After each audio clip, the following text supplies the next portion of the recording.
Assalamu alaikum. In today's video we will learn on the sections of 246 to 253 of Companies Act 2017,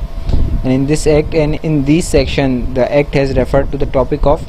auditors. The provisions related to the auditors are discussed in 246 to 253, and the provisions which are discussed are here in front of you on the screen: appointment, removal and fee of auditors, qualification and disqualification of auditors, rights and duties of auditors, audit of cost accounts, signature of auditors report, penalty for non-compliance with provision by companies and by auditors. So in this video we will discuss these 7 provisions as discussed by the Act. So starting with appointment, removal and fee of auditors, in section 246 Act of Companies Act has said that first auditor shall be appointed by the board within 90 days of the date of incorporation of the company and shall retire on the conclusion of the first annual general meeting. यानी कि company के incorporation के 90 दिन के अंदर board को first auditors appoint करने हैं और ये ऑडिटर्स रिटायर हो जाएंगे हमारे on the conclusion of the first general meeting. उसके बाद जो सब्सिक्वेंट ऑडिटर्स अपॉइंट होंगे वो अपॉइंट होंगे एजीएम में रिकमेंडेशन ऑफ द बोर्ड, और जो प्रोपोज्ड ऑडिटर्स होंगे दूसरे उनकी कंसेंट लेने के बाद उसको रिकमेंड किया जाएगा बोर्ड ने, और जो ऑडिटर अपॉइंट होंगे वो नेक्स्ट जनरल मीटिंग तक के अपॉइंट होंगे और उसके कंक्लूजन पे रिटायर हो जाएंगे. इसके बाद कि भाई जो मेंबर्स जिसकी ज़्यादा है 10% से share holding of the company की, वो भी इंटाइटल है कि वो भी ऑडिटर प्रपोज कर सकता है बोर्ड ऑफ डायरेक्टर के साथ साथ. तो लेकिन ये है कि भाई जो हमारे मेंबर्स हैं उनको चाहिए कि भाई वो अपने ऑडिटर से जो उनको ऑडिटर प्रपोज करना है उनसे कंसेंट लेके एजीएम से 7 दिन पहले कंपनी को इस बारे में इन्फॉर्म कर दें और इस बात का नोटिस दे दें. लेकिन 7 दिन से पहले करना ज़रूरी है. और फिर कंपनी क्या करेगी, कंपनी इस नोटिस की कॉपी सब रिटायर ऑडिटर को सेंड कर देगी और in case of listed company वो अपनी वेबसाइट पे पोस्ट कर देगी. इसके बाद ये कहा कि रिटायरिंग ऑडिटर होंगे उनके पास एक राइट है कि वो रिप्रेजेंटेशन दे एक राइटिंग के अंदर अपनी 2 दिन पहले किस चीज़ से, एजीएम के 2 दिन पहले. तो इससे पहले फिर जब एजीएम के टाइम पे जब ये एजेंडा आएगा ऑडिटर का, उससे पहले ये जो रिप्रेजेंटेशन ऑडिटर ने दी है वो रीड आउट की जाएगी मीटिंग में. और it is the mandatory for auditor, या फिर अगर ऑडिटर नहीं आ सकता तो उसने किसी को ऑथराइज़ किया हो कि वो जनरल मीटिंग ज़रूर अटेंड करे. इसके बाद द ऑडिटर्स जो कि अपॉइंट किए गए हैं बोर्ड ने या मेंबर से, वो रिमूव किए जा सकते हैं थ्रू अ स्पेशल रेजोल्यूशन. फिर अगर कोई कैजुअल वैकेंसी आ गई ऑडिटर्स की तो वो 30 दिन के अंदर फिल हो जानी चाहिए. 30 दिन कौन सी, कैजुअल वैकेंसी होने के फ़ौरन 30 दिन तक. और जो भी ऑडिटर अपॉइंट किया जाएगा कैजुअल वैकेंसी के अंदर वो ऑफिस होल्ड करेगा नेक्स्ट एजीएम तक का. और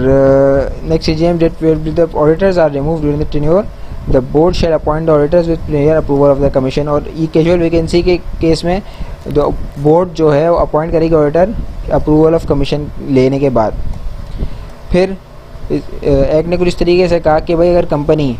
कैजुअल वैकेंसी फिल ना कर सकी, फेल हो गई उसको फिल करने में, फर्स्ट ऑडिटर या सब्सिक्वेंट ऑडिटर अपॉइंट ना कर सकी अपने उस टाइम लिमिट के अंदर, या फिर जो अपॉइंटेड ऑडिटर्स हैं वो एक्ट अपने ऑडिटर्स की पोजीशन लेने से अब अनविलिंग है, वो नहीं चाहते कि भाई उस कंपनी के ऑडिटर्स रहें, तो कमीशन या तो खुद या कंपनी ने उसको एप्लीकेशन दी हो तो किसी भी मेंबर्स को डायरेक्ट कर सकती है कि वो जो फेल किए गए हैं वो अपने अपॉइंट करने से ऑडिटर को वो उसको सही करें. उसको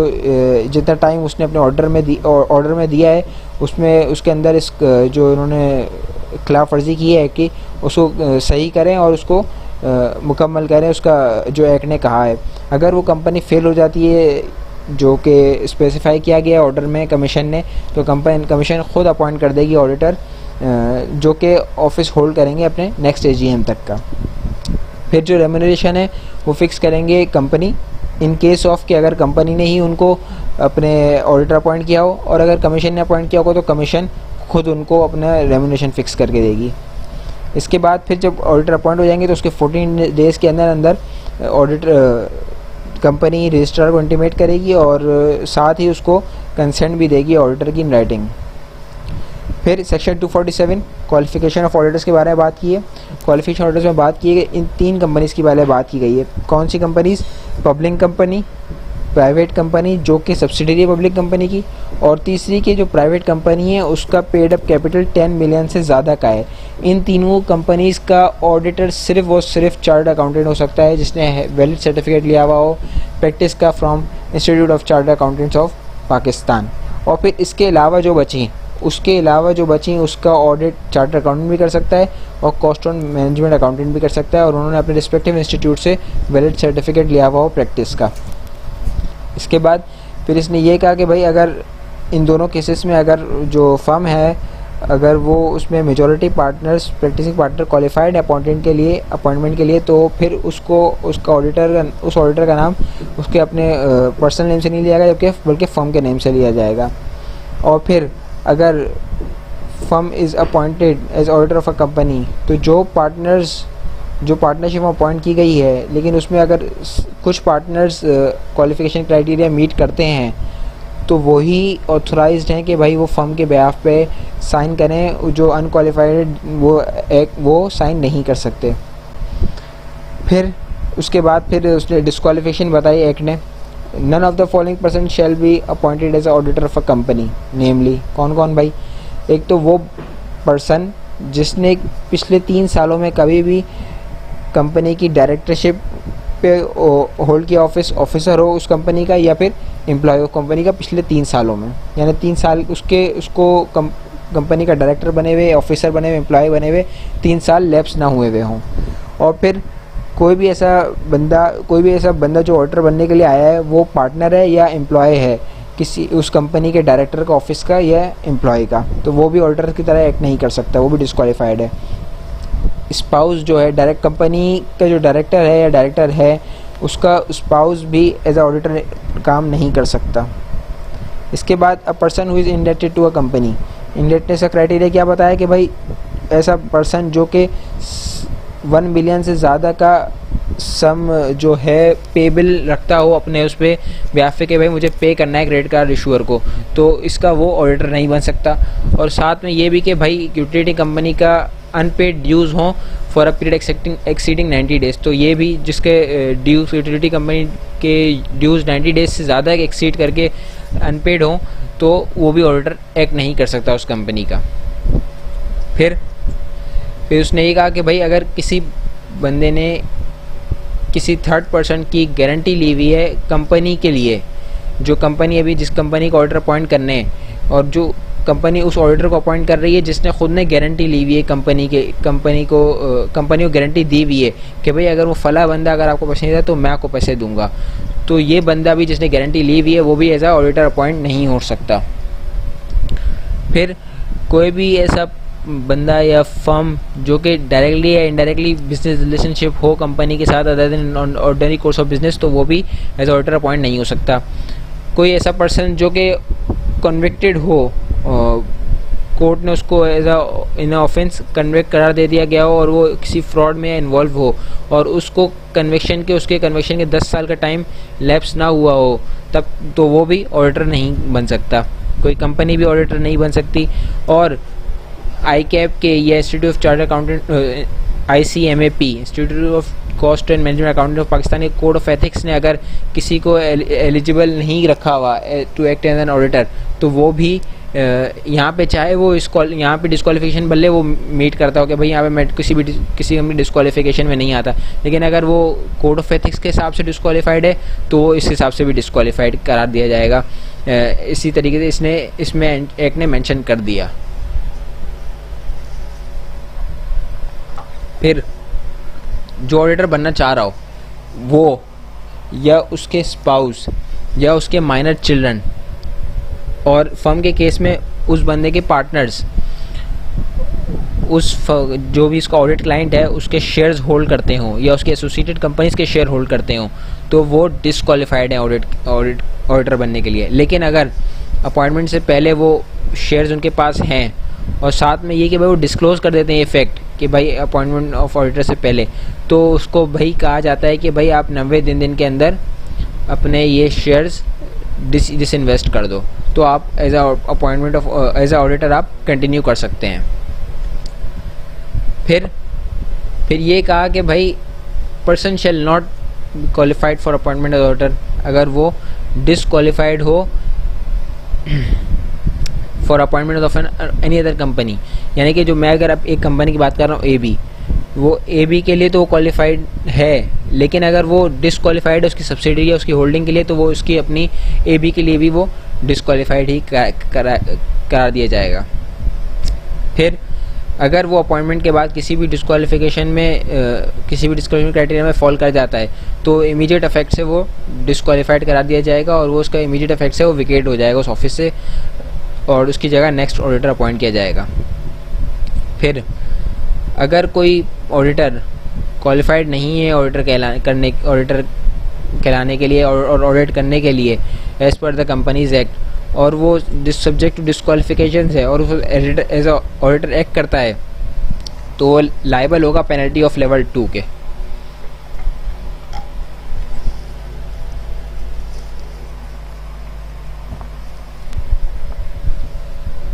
फिर ये कि appointment as auditor of a company of unqualified person और a person subject to disqualification shall be void, ये वॉइड होगा, इसके कोई वो है ही नहीं कि भाई कि उसकी कोई गुंजाइश वगैरह है नहीं, सीधा सीधा वो गलत है, मनाया सीधा सीधा वॉइड है वो। और अगर इस तरीके कुछ होता है कि कंपनी करती है तो कमीशन क्वालिफाइड पर्सन उसकी जगह अपॉइंट करेगी। फिर सेक्शन 248 में राइट्स की बात की गई है ऑडिटर के। तो ऑडिटर का राइट क्या है कि भाई उसको किसी भी वक्त जब वो चाहे उसको कंपनीज़ की बुक्स और अकाउंट्स पे एक्सेस हो, और वो कंपनी किसी भी ब्रांच वगैरह बुक से एक्सट्रैक्ट्स पे काम कर सकता है, और वो किसी भी कंपनी किसी भी एम्प्लॉय से, डायरेक्टर से, ऑफिसर से जब चाहे पूछताछ कर सकता है। किसी भी कंपनी कोई बंदा जो कि किसी चीज़ के रिस्पॉन्सिबल, जैसे कोई अकाउंट पेबल का रिस्पॉन्सिबल है,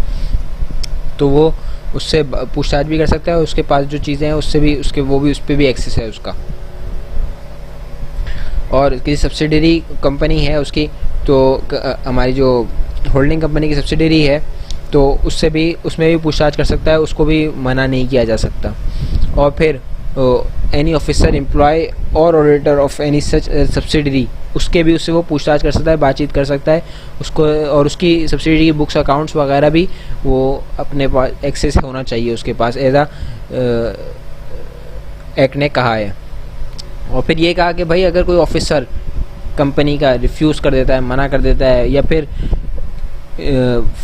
फेल हो जाता है कि भाई वो नहीं दे सकता ऑडिटर को एक्सेस बुक्स वगैरह पे किसी भी चीज़ पे, लेकिन अगर लॉफुल जस्टिफिकेशन नहीं है तो फिर उस पर 252 अप्लाई होगा। और साथ में अगर वो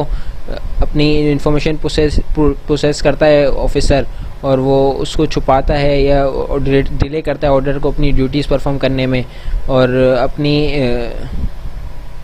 अपनी पावर्स का एक्सरसाइज करता है और फेल हो जाता है कि भाई जनरल मीटिंग का नोटिस देने में ऑडिटर को, तो इन सब चीज़ों पे भी उसको 252 का सेक्शन अप्लाई होगा। और 252 का सेक्शन में इसने एक्ट ने इस तरीके से कहा कि एनी कॉन्ट्रीब्यूशन और default in complying with requirements of section 246, 247, 248 and 250 shall be an offence of liable to penalty level 3, यानी कंपनी लायबल होगी लेवल 3 के। और 248 तो हम डिस्कस कर लिया, 250 हम डिस्कस करेंगे, और 246, 247 हम ऑलरेडी डिस्कस चुके हैं क्वालिफिकेशन डिस्क्वालिफिकेशन के बारे में, और साथ में 246 में हमने डिस्कस किया था कि अपॉइंटमेंट रिमूवल ऑफ ऑडिटर के हवाले से अगर वहाँ पे भी कोई डिस्क्रिपेंसी हुई, वहाँ पे भी कंप्लाई नहीं कर सकी कंपनी, तो वो इसके 252 के हिसाब से पेनल्टी लेवल 3 की सज़ा मिलेगी उसको। फिर सेक्शन 249 ड्यूटीज़ ऑफ ऑडिटर, इसमें ये कहा कि भाई जो ऑडिटर है वो कंप्लाई करेगा और अपनी ऑडिट करेगा अपना आइजाज़ के हिसाब से, और अपनी रिपोर्ट भी आइजाज़ के हिसाब से प्रिपेयर करेगा एज अडॉप्टेड बाय ICAP। अच्छा, कंपनी का ऑडिटर अपने हवाले से तहकीकात करेगा और और इस तरीके से उसको भाई तहकीकात करनी कि वो ओपिनियन फॉर्म कर सके किस चीज़ का, कि भाई जो अकाउंटिंग रिकॉर्ड्स हैं कंपनी के पास वो सही हैं, और जो फाइनेंशियल स्टेटमेंट्स हैं वो इन एग्रीमेंट है अकाउंटिंग रिकॉर्ड्स के। और फिर ये कि auditor shall make out report to the members of company on the accounts and books of the company, यानी कि जो उसके अकाउंट्स हैं, बुक्स ऑफ अकाउंट्स हैं कंपनी के, और हर फाइनेंशियल स्टेटमेंट और जो हर डॉक्यूमेंट फाइनेंशियल स्टेटमेंट के साथ है, इंक्लूडिंग नोट्स, स्टेटमेंट, उन सब पे वो ऑडिटर अपनी रिपोर्ट देगा मेंबर्स ऑफ कंपनी को। और फिर जो कि और रिपोर्ट क्या क्या बताएगी, रिपोर्ट ये बताएगी कि भाई वेदर और not they have obtain all information explanation, जो कि उनको समझती कि भाई, और उनको लगता था कि भाई ये होनी चाहिए पर्पज ऑफ ऑडिट के लिए, उनको पता होनी चाहिए। और साथ में कि भाई उनका प्रॉपर बुक्स ऑफ अकाउंट के हवाले से क्या ओपिनियन है, और फाइनेंशियल स्टेटमेंट के हवाले से उन्हें क्या ओपिनियन है कि वो भाई रिक्वायरमेंट्स और अकाउंटिंग स्टैंडर्ड, रिपोर्टिंग और स्टैंडर्ड्स जैसे कि इस एक्ट ने नोटिफाई किए हैं उसको उसके हिसाब से हैं उसके फाइनेंशियल स्टेटमेंट्स। और ये कि भाई इनकी जो इन्फॉर्मेशन उनको पता है, इनको इन्फॉर्मेशन उस हिसाब से उनकी फाइनेंशियल स्टेटमेंट भी true and fair view provide करती है, और जो accounts give the information required in the manners to required, और जिस हिसाब से इनके एक्ट ने रिक्वायर्ड किए अकाउंट्स और बुक्स ऑफ अकाउंट्स होने चाहिए, इस तरीके से उनके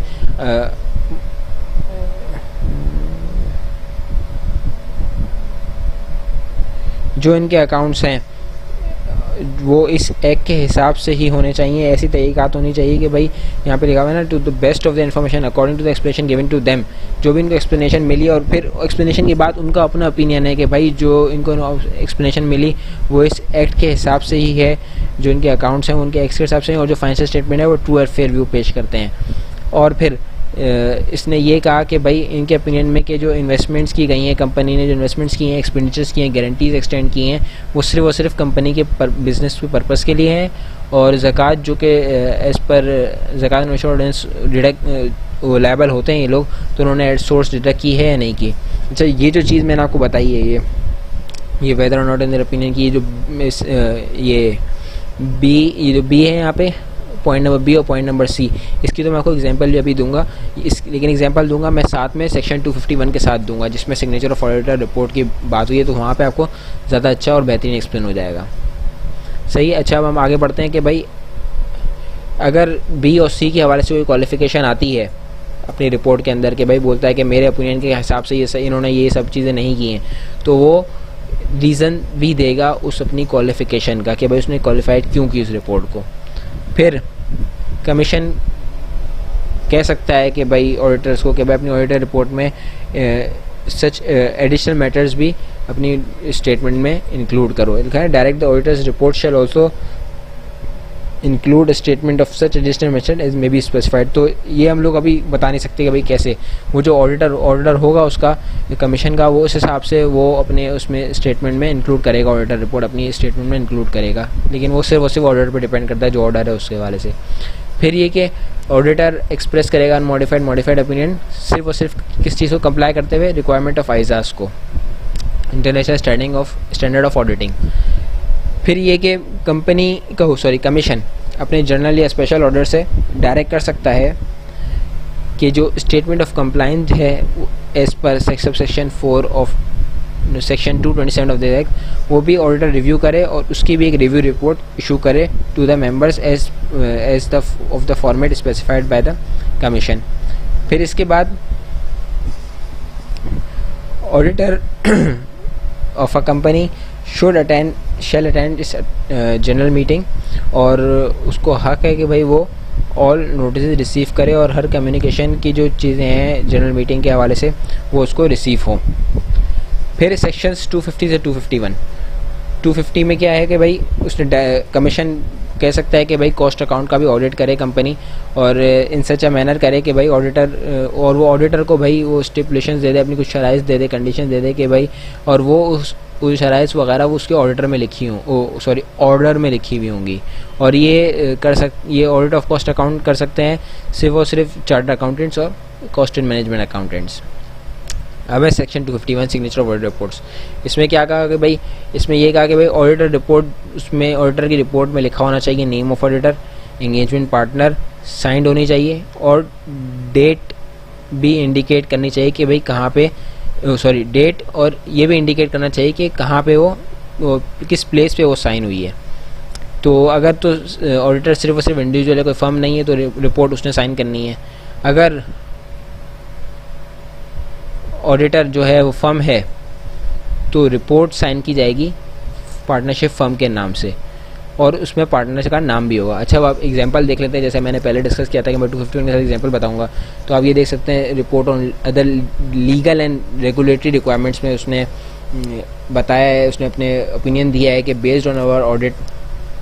we further report that in our opinion proper books of account have been kept by the company is required by the companies act. ये मैंने पढ़ चुका हूँ आपको पहले, मैं बी और सी के उसमें मैंने आपको बताया था। Statement of financial position, statement of profit और लॉस, स्टेटमेंट ऑफ प्रॉफिट और loss and other comprehensive income, statement of changes in equity, statement of changes cash flow together with their notes have been drawn up in conformity with the companies act। यानी कि जो मैंने पहले बात की थी ना कि भाई जो उसके अपने अकाउंट्स हैं, उसकी बुक्स हैं, उसके जो फाइनेंशियल स्टेटमेंट्स हैं, वो सब इन लाइन होने चाहिए कंपनीज एक्ट के हवाले से। और जो उसकी फाइनेंशियल स्टेटमेंट है वो भी उसके बुक्स ऑफ अकाउंट से एग्रीड होने चाहिए। तो आप ये बी पॉइंट के आखिरी में देख सकते हैं कि are in agreement with the books of accounts and return. फिर इसके बाद मैंने एक 5वां पॉइंट था जहाँ पे हम लोग ने पढ़ा था इन्वेस्टमेंट्स के बारे में, सेक्शन सी सबसेक्शन सी के 5वां पॉइंट पे कि भाई इन्वेस्टमेंट जो की गई हैं, एक्सपेंडिचर की है, गारंटीज़ की गई हैं, वो सिर्फ कंपनीज़ के बिज़नेस के पर्पज़ के लिए गई हैं। और फिर साथ में ये एक और पॉइंट भी है कि zakat deductible at source under the zakat and ushr ordinance was deducted by the company deposit in the central zakat fund. ये तो ये हो गया, यहाँ पे हमने वो पुराना सेक्शन डिस्कस हो गया, सेक्शन 248 आई गेस। अब हम 251 की बात करते हैं जो भी आपके सामने ही खुला हुआ है। ऑडिटर रिपोर्ट यहाँ पे जैसे लिखा हुआ है, ऑडिटर आपने देखा होगा वहाँ पे जब मैं उस वक्त पढ़ा रहा था कि उस पर ऑडिटर का नाम लिखा होना चाहिए। तो यहाँ पे आ गया engagement partner on the audit resulting is in this independent report is Farooq Rahman. Engagement partner का नाम आ गया, सही है। उसके बाद साइंड होनी चाहिए, देखें ये फर्म ने ऑडिट किया है इसका, तो उसके में फर्म की साइन है। जैसे आपके तीसरा पॉइंट था कि where the auditors of firm the report must be signed by the partnership firm, तो ये पार्टनरशिप में AF फर्गूसन कंपनी ने अपना साइन कर दिया। साथ में नीचे देखें प्लेस भी है और साथ में डेटेड भी है वो, और इसमें पार्टनर का नाम भी है। तो ये सारे कंप्लाइंस करी है उन्होंने अपने कंपनीज एक्ट की in the signature of audit report. फिर सेक्शन 253 में भी पेनल्टी के बारे में, लेकिन वो पेनल्टी ऑडिटर के बारे में। सेक्शन 242 में कंपनीज़ की पेनल्टी के बारे में था। सेक्शन 253 में क्या कहता है कि भाई कोई भी ऑडिटर ने अपनी रिपोर्ट या रिव्यू रिपोर्ट दी हो और कोई उसको document of the company sign किया हो, ऑथेंटिकेट किया हो और वो सही ना हो, तो जो ऑडिटर कंसर्न है उसके साथ जो पर्सन है और वो ऑडिटर जिसने साइन की है रिपोर्ट, उसने ऑथेंटिकेट किए डॉक्यूमेंट्स, और in case of firm all partner the firm shall be liable to a penalty of level 2 on the standard scale. तो साथ में ये भी कि भाई अगर जो सबसेक्शन 1 में जो गलत इन्फॉर्मेशन दी है, लेकिन उसका मकसद ये था कि वो अपने आप को प्रॉफिट पहुंचाए, या फिर उसका मकसद ये था कि भाई वो किसी को डिसएडवांटेज दे या लॉस दे मटेरियल कंसिडरेशन का, अगर ये नीयत भी थी उसके साथ में, तो ऑडिटर तो पेनल्टी जो ऊपर लेवल 2 की पेनल्टी है वो उसका तो हकदार है ही है। साथ में उसको इम्प्रिजमेंट भी हो सकती है 2 ईयर्स तक की, और साथ में या penalty which may extend to 1 million rupees. तो यहाँ पे हमारा ऑडिट का सेक्शन जो कि हमारे कंपनीज एक्ट ने डिस्कस किया था वो यहाँ पे कंप्लीट हुआ। तो उम्मीद है आपको जो कन्फ्यूजन्स थी, जो आपने कॉन्सेप्ट्स को अनक्लियर थे वो यहाँ पे क्लियर हुए होंगे। वैसे नहीं पढ़ा होगा उसको यहाँ पे पहली दफ़ा अगर वो सुन रहा है तो उसको क्लियर हुए होंगे। तो मज़ीद वीडियोस के लिए हमारे चैनल ज़रूर सब्सक्राइब करें और नोटिफाइड रहने के लिए, अपलोड ऑफ वीडियोस के नोटिफाइड रहने के लिए बेल आइकन ज़रूर प्रेस करें। और ये चैनल और अपनी